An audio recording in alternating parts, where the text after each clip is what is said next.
may dragon na, may dragon fruit na. Hindi na kayo.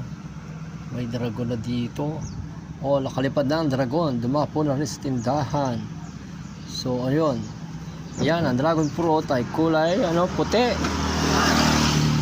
Puti o pula? Yung ganyang klase, puti. Ito. Ganito, kulay-pula yan. Pula ang loob. Ang dragon fruit or buwa naga ang tawag sa ibang bansa ay mayaman daw sa vitamins, especially vitamin C, minerals, antioxidants, and has a high water content, making it excellent for skin health. Wow, for skin health pala to.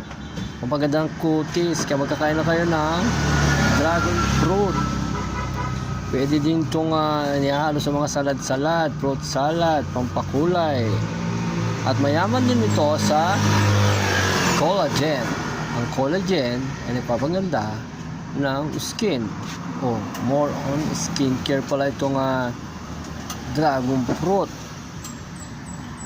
It boosts skin health due to nutritional profile.